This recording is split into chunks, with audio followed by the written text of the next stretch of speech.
Good morning, everyone. Thank you for joining us. Byron, I'd like to start with you. You grew up in Ohio, in the industrial Midwest. Your parents both worked in industry. They were members of unions.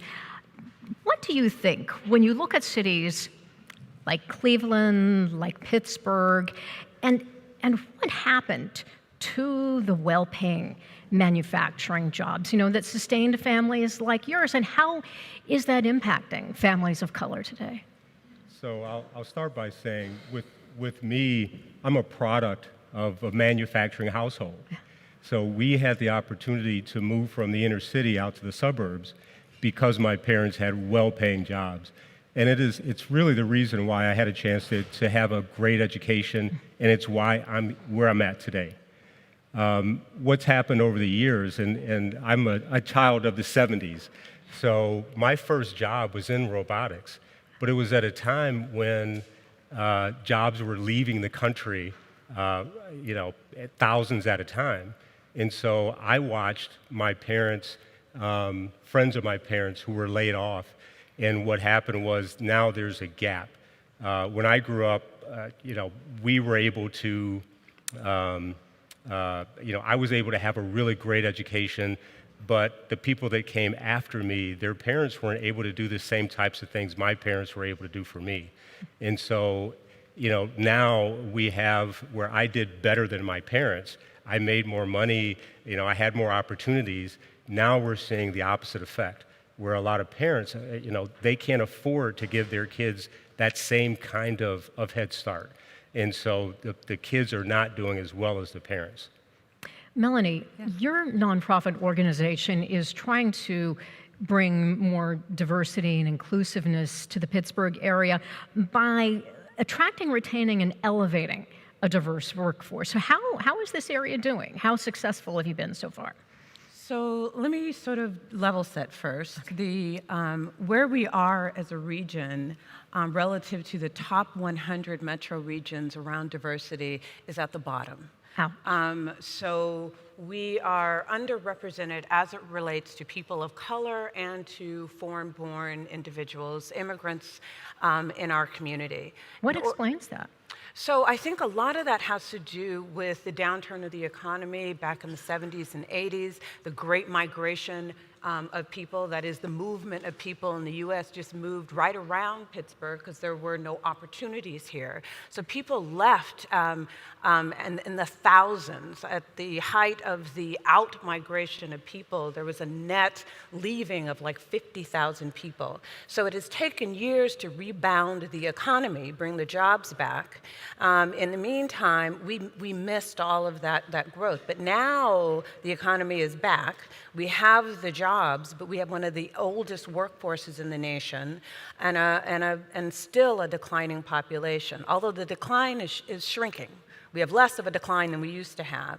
So in order to grow a region, you have to have a strategy around attracting a diversity of people. So as this change is occurring, is your job then getting easier or more difficult? Actually, it is. I feel like we are beginning some momentum, but we can't relax. And this is I think the challenge, that momentum can sometimes breed a bit of laziness. Complacency. And complacency. And so it is time to really double down on our efforts regarding making sure that we are an attractive and welcoming place, which means then you have to be a place where people can grow vertically, laterally. They have to see Pittsburgh as a destination where they can advance. Andre, you grew up right outside Pittsburgh in a little Wilkinsburg. And graduated right down the street at Peabody High School, now the Obama School. Good to be back home then, huh? Always good to be home. So you wrote a really cool op-ed in the New York Times that talked about the tech boom in Pittsburgh, but how some people are being left out. Tell us about that. Yeah, technology can be used as a tool to bring people together. Clearly, technology connects us all, but it can also be used as a wedge to divide already segregated neighborhoods. The segregated lifestyles we lead day to day play themselves out in who we extend capital to and who we give opportunities to. And where I'm from in Wilkinsburg, when you say you're from Wilkinsburg, there is this assumption that you are not as valuable, you don't bring strength, you are violent. And that devaluation of black life in places like Homewood, Wilkinsburg, and the other majority black places is stifling and throttling economic growth in the region. So you're seen as a liability to society and not an asset. You know, in forthcoming research that we got coming out, and this is nationally and in each metro, we see that after controlling for education, crime, the household structures, that homes in majority black neighborhoods are devalued between 23 and 48% less than equivalent homes in white neighborhoods, robbing them of $140-something billion of assets. Those assets could have been used for business, for start a business, to send their kids to college. And it's not because of these assets are bad assets. It's because they're devalued. The same thing plays out in leadership, in education, in jobs, that we've got to open ourselves up to economic growth we all can have, but yet we devalue people because, and I'm clear about this, it pays for some to devalue others, but it hurts us collectively in the long run. Byron, what is your organization? You can clap that up. Byron, what is your organization doing, if anything, to address some of these issues that Andre raised? So I'm glad you asked that, because I want to pick up on something that Andre mentioned, and that is tech can sometimes divide communities. So we're an organization that's funded by the federal government to advance technology, also to create more opportunities for people as those jobs become available through technology. So we're moving to Hazelwood Green. We're going to do that mid-part of next year. You're going to tell people what Hazelwood Green is. Yeah, so Hazelwood Green is it's a 178-acre mixed-use development. It's one of the last places, if not the last places in Pittsburgh, where you have that kind of area to develop. And you're one of the first tenants, We're right? going to be the first tenant, along with Carnegie Mellon University. We're the first tenant. And it's really important to us to become good neighbors. And to your point, the area is a transitioning neighborhood, Hazelwood. And I'm not from Pittsburgh, so I'm just learning the different neighborhoods. But one of the first things, and we're looking at that now, we're still a ways from moving in, but we want to be a good neighbor. So we've already reached out to the community to find out, within our mission, what can we do to help? Because the last thing that we want to do is to show up in the neighborhood and be the shining beacon and really not pay attention to anybody or anything in that community. When we move in, we're part of that community, and we want to contribute to the community. So one of the things that we've done, we reached out to Tim Smith, who runs the Center of Life, and I see people shaking their heads, you must know Tim, to talk about what can we do, and we've already started to talk about not just what can we do to expose kids to some of the opportunities in advanced manufacturing, but how can we work with the families as a whole? And we think that has a lot of merit, and we want to really pursue that. Melanie, what do you think? Projects like Hazelwood Green, how important can they be in helping these communities that have been struggling? And are there any cons to the pros? So they can be tremendous assets. I've met with colleagues of Tim's as well and been to the center, and what they told me is they need jobs. So the family members of the children need opportunities to work in their neighborhood. And so the employers that are coming in can think about ways to actually employ the people that surround this development would be, huge. I think also thinking about mixed income housing, there are a number of ways in which people who come in and make an investment in their businesses can also make an investment in the community that have all kinds of ripple effects for everybody in that community. The downside is when that doesn't happen. And then they come in, they don't employ the people in that community, housing prices go up, rents go up, people can't afford to stay, they're pushed out, and so they don't get to take advantage of the rise of this community. Their own community they become displaced from their own community. Now, you were telling me backstage this is starting to happen already. People are already seeing housing prices go up, and they're Yes, concerned. in this neighborhood. So rents are up, housing prices are up, and even for the people that may own something here, they may not be able to pay the taxes on the property that they currently own, and so they can't afford to shop at the stores that are high income, attractive kinds of stores, and so we don't want that to happen here.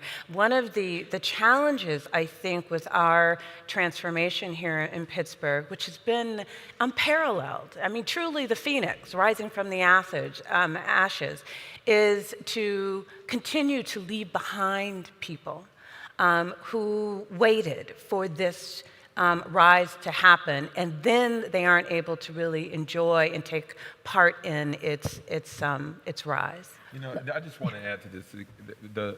There's a promise in place-based strategies that's important. We do need to focus on neighborhoods. However, you have to invest in people first.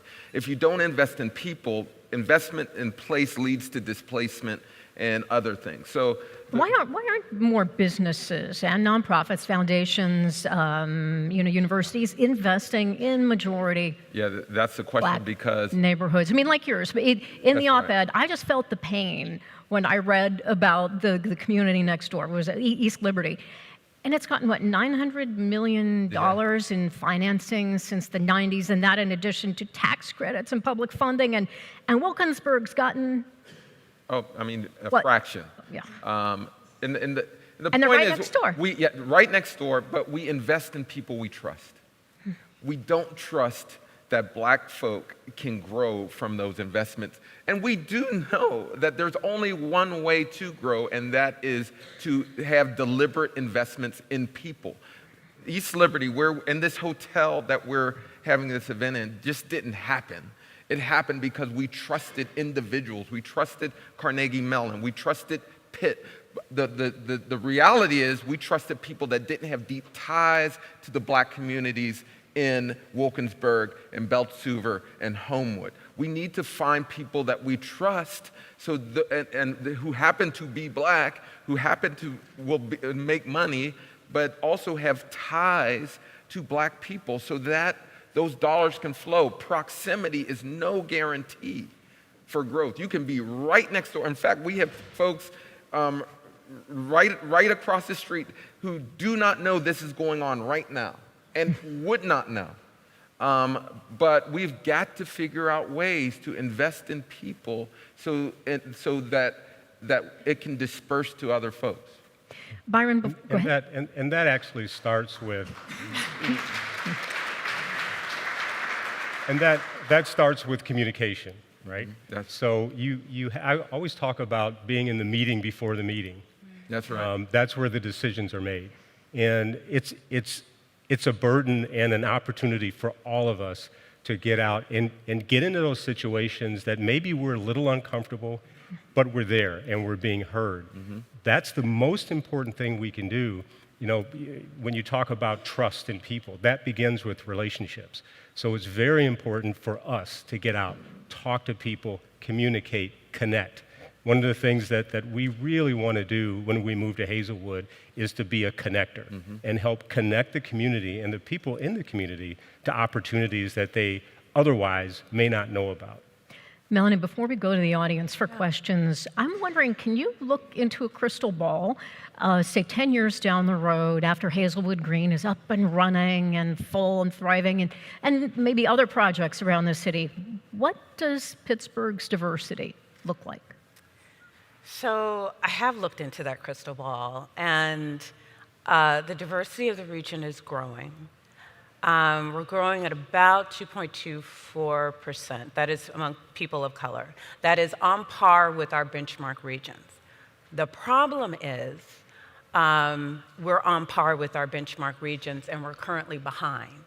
So in order to get ahead and really sort of climb out of this last place position, we have to accelerate the growth of the diversity in our region and our workforce, which means then that the efforts that we're currently doing are actually not enough. We have to accelerate, add to, advance on our diversity and inclusion efforts in our workplaces, among leadership in our decision-making places. So it's not it's the individuals that are currently underrepresented at these decision-making tables. Yeah, we need to make our way to them, find out about them, but honestly, we often don't know they exist. So it is incumbent upon the owner and the people currently at the decision-making table to understand the cost of doing nothing, as Andre has talked about, and create and go out and make sure that our decision-making tables are represented with people from all different types of communities, of all different types of backgrounds. And if we do not do this as a region, we will feel the effects of that from an economic competitiveness standpoint. We sort of have to understand the case for this and its ultimate impact on our collective ability to grow and advance as a region.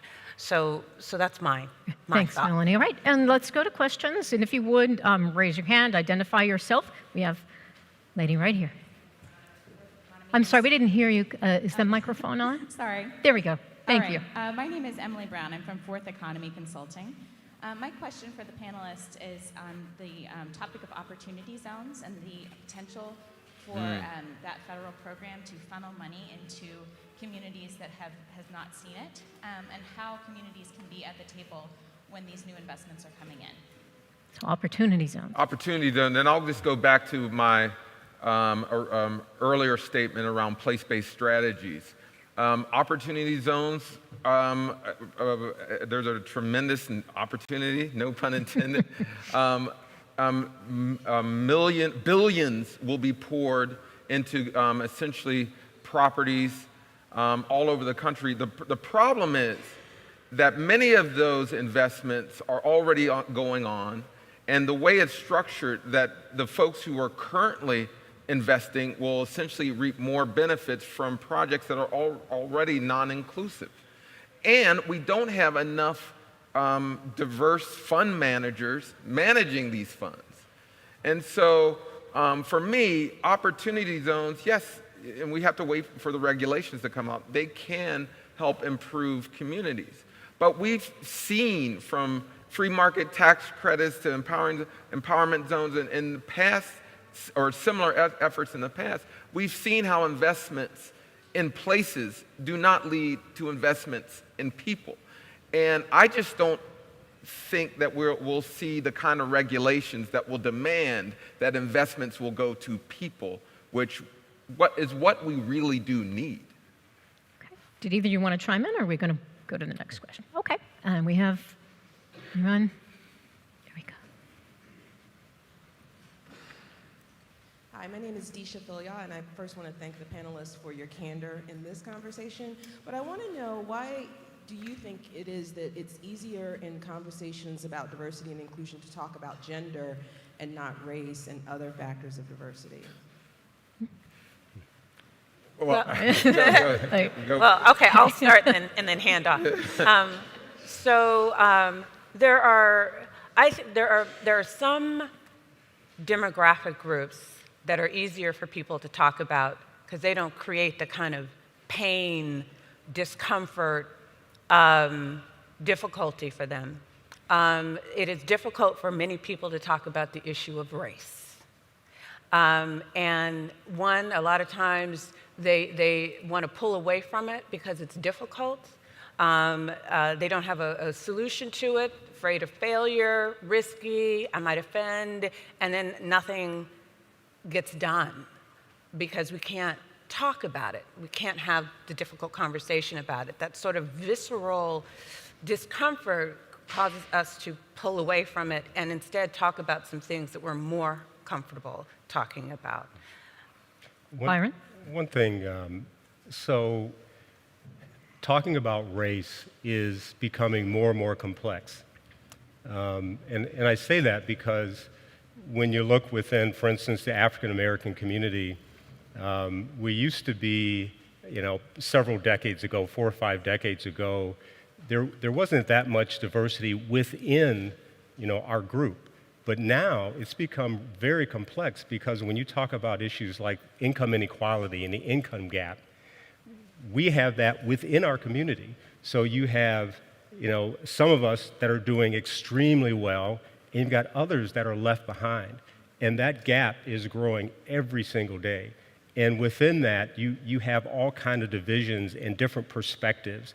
So talking about race, it's way more complicated than it used to be, and it's getting more complicated by the day. And it becomes more and more difficult to talk about because of it. Fascinating point. Well, I'll just add one thing. It's also clear that white women will leverage their race above their gender. I mean, you see that at the national level where people will vote with their racial politics and their whiteness above their gender. And many black women and black men just can't do that. And so the conversation around race is very much about black and brown issues, whereas a conversation about gender can be on many different fronts.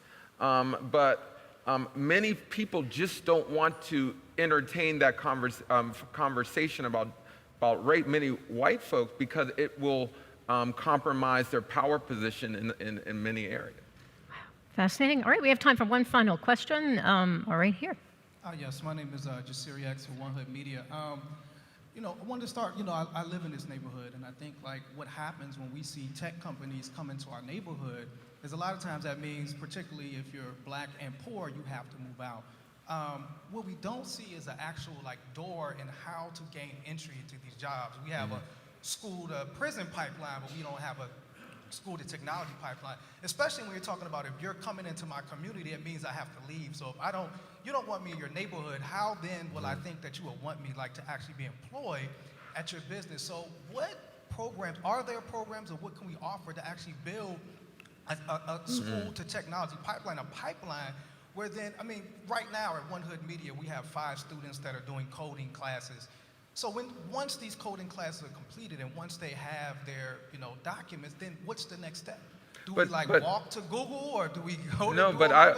But there is Thank this you. assumption in the question that we have got to go, we meaning black and brown people, have to go to Google. No, we can create things in Wilkinsburg. And I'm willing to work with the willing.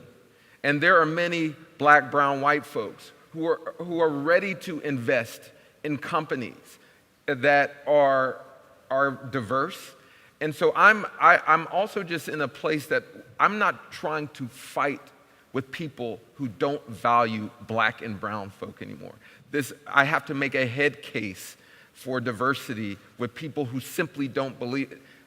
I'm just done with it. I am interested in working with firms, government structures, individuals who are saying, hey, I believe in diversity. I believe in making money.